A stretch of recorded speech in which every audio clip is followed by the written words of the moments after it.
I started at Paws in October of 2016. The changes here have been remarkable. We have been able to turn the facility around as far as the euthanasia rates. We've been able to save, thousands of animals in our care. My staff is happy. The people love being here. The public is seeing the change, and the public is helping.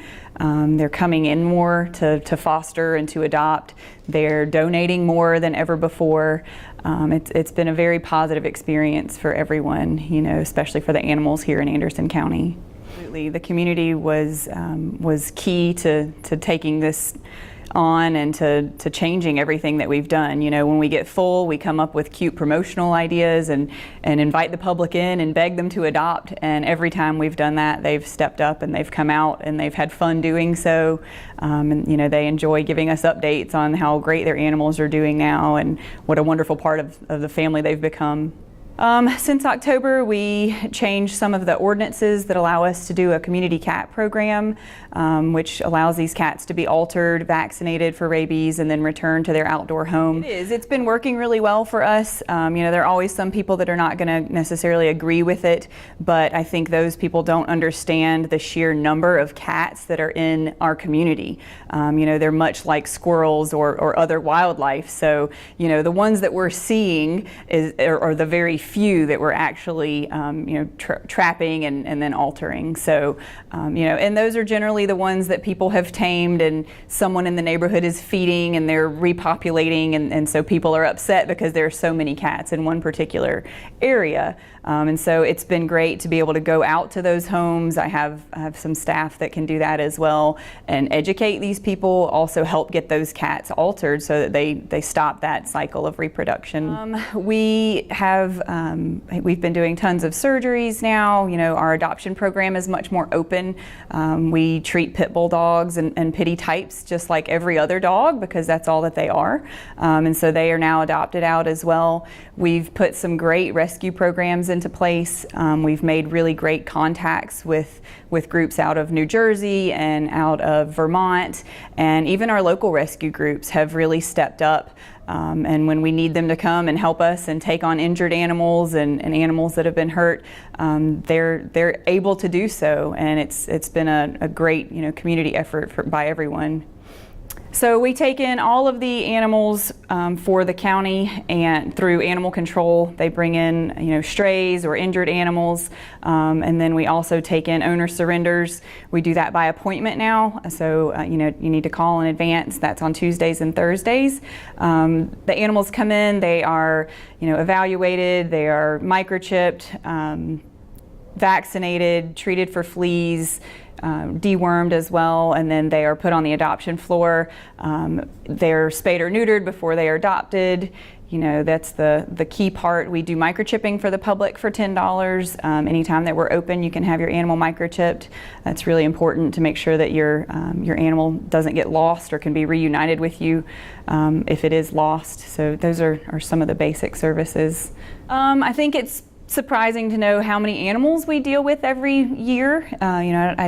When people come here that have never been to the facility, they're always surprised just by the sheer number of animals in the building. We've taken in close to 4,000 animals already this year. Our clinic has done more than 2,600 surgeries, so spay or neuter surgeries, just the sheer volume. So at any point in time, we have between 200 and 350 animals in the facility, and I think that's usually overwhelming for people to understand. Absolutely. We've done some painting. We're working on doing a little bit of remodeling.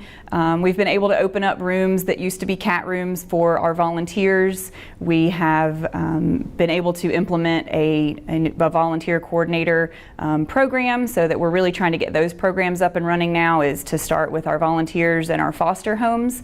We've implemented the Adoption Ambassador program, so you can come and borrow a dog for a couple hours to take it for a hike or take it home for the weekend and bring it back. That's great. It gives us good information on how that animal behaved while it was in the home, and if it did well with other animals or children or anything like that can help us then get it adopted as well.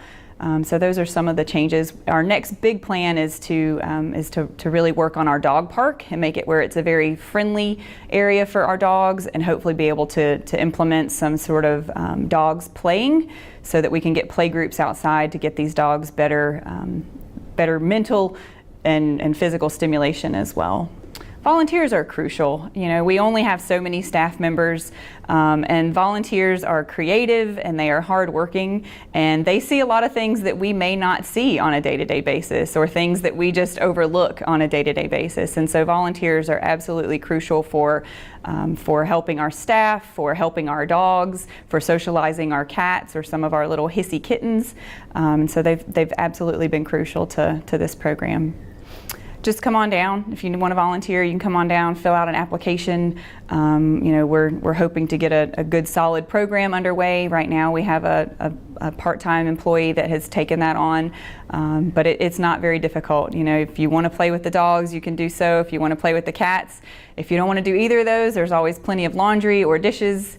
You know, there's something for everyone. We want the best match possible. It doesn't do us any good to just get them out the door, you know, if they're going to come right back, or if they're not going to be happy in that home. So we absolutely try to, you know, to talk to the person and figure out what kind of lifestyle they live.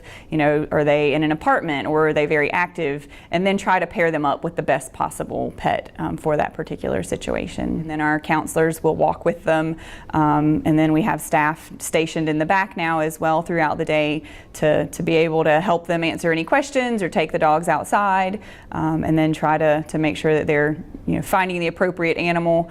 And then there's just some basic paperwork to fill out. And then depending on what our promotions are, you know, normally our dogs are $35 for adoption, and cats are free. So we do more open adoptions. We don't call, you know, apartments or landlords or veterinarians, but we do have very specific conversations with them. We want to make sure that these animals are going to be well taken care of. You know, we don't want them just going outside and living life on a chain. That's not, you know, not what we want here at all. We want to make sure that their dogs are kept on monthly heartworm prevention, so that they don't end up with heartworm disease, which is very difficult to treat, and cats as well. You know, we want to make sure that they're going into a good home, and will be taken well care of. We take just about anything donation-wise. Obviously, money always helps, and we've got some great programs that can be implemented because of that. But we can certainly use towels or blankets. That's one of our biggest needs, especially now that it's cooling off, to make sure that the animals have something to lay on. Dog food or cat food is always welcome as well. We do provide a food bank, so if there are people that are struggling, then we offer them the services there, you know, to help them keep their animal in their home. Toys, we can always use toys that are sturdy, so ideally not squeaky toys, but things like Kongs or tennis balls or Nylabones, and then we can always use peanut butter. That's really important for some of our toys that we stuff and freeze to keep the dogs busy and active as well. I think the big thing is to check with everyone else in the home and make sure that everyone is on the same page. You know, if you're going to come down to adopt a pet for the holidays, and you know, just make sure it's a lifelong commitment. You know, these guys live up to 15 years, and they're not disposable. So you need to be prepared to have a commitment to that animal for the next 15 years of its life. And if something were to happen, you need to have a backup plan as well on how you're going to pay for an emergency vet bill when it ate something it shouldn't have, or gets hit by a car, or, you know, you have some sort of emergency. You need to keep that in mind as well, and have an emergency fund for your pet, just as you would for your own family.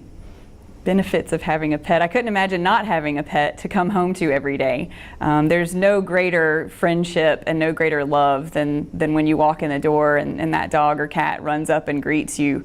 You know, they certainly give us healthier lives. They keep us happier.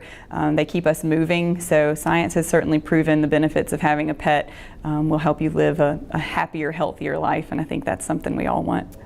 We have a Facebook page that you can keep up with that promotes our specials that we're doing, helps with Lost and Found. We have the county website as well, andersoncounty.com/paws. And then you can always call or just come down. We're open Monday through Saturday, noon to 6, and we're closed on Wednesdays and Sunday. The goals here are to, to maintain a no-kill community, and that takes everyone working together. It's not just something that we did at PAWS. It's educating, and it's being here for our community and being here for the public and the citizens of Anderson County. We want to do whatever we can to help them keep their pets in their homes. We're working closely with animal control now, and we really want to make sure that that animals are not being neglected. Animal welfare has come so far in the last 15 years, and animals deserve better. And so through training and keeping up with those programs and working with animal control, we just want to make it a safer community for all the animals that live here. I think those are some of our biggest goals, to make sure that the public knows that we are a community resource center, and that we are here for everyone. If you have problems or needs, please reach out to us and see how we can assist you with that.